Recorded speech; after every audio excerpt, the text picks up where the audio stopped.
ஒரு நாள் காலையில் மயன் உருவாக்கியிருந்த மாளிகையை காண புறப்பட்டான் துரியோதனன். அதன் சிறப்பு துரியோதனனை ஆச்சரியத்தில் ஆழ்த்தியது. மாளிகையின் ஓரிடத்தில் தண்ணீர் என கருதி மெதுவாக காலை வைத்தான். ஆனால் அது வெறும் தரையாக இருந்தது. மற்றோரிடத்திலோ தரை என கருதி அலட்சியமாக காலை வைக்க அது தண்ணீர் நிறைந்த தடாகமாக இருந்தது. இதை சற்றும் எதிர்பாராததால் தவறி விழுந்தான் துரியோதனன். எனினும் ஒரு வழியாக சமாளித்து எழுந்தான். அப்போது உப்பரிகையில் இருந்து சிரிப்பொலி கேட்டது. உயரே நோக்கினான்.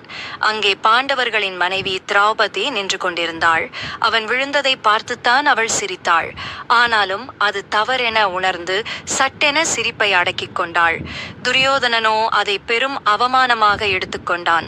பாஞ்சாலியை பதிலுக்கு பதில் அன்றே அவமானப்படுத்த நினைத்தான். மறுநாள் யாகம் ஆரம்பமாக இருந்ததால் முந்தைய நாள் விழாவுக்கு வந்த உறவினர்களுக்கு சிறப்பு விருந்து ஏற்பாடாகி இருந்தது. பாண்டவர்களும் திரௌபதியும் எல்லோரையும் பந்தியில் உபசரித்து உணவு பரிமாறினார்கள். துரியோதனன், துச்சாதனன், கர்ணன், சகுனி முதலானோர் வரிசையாக அமர்ந்திருந்தனர்.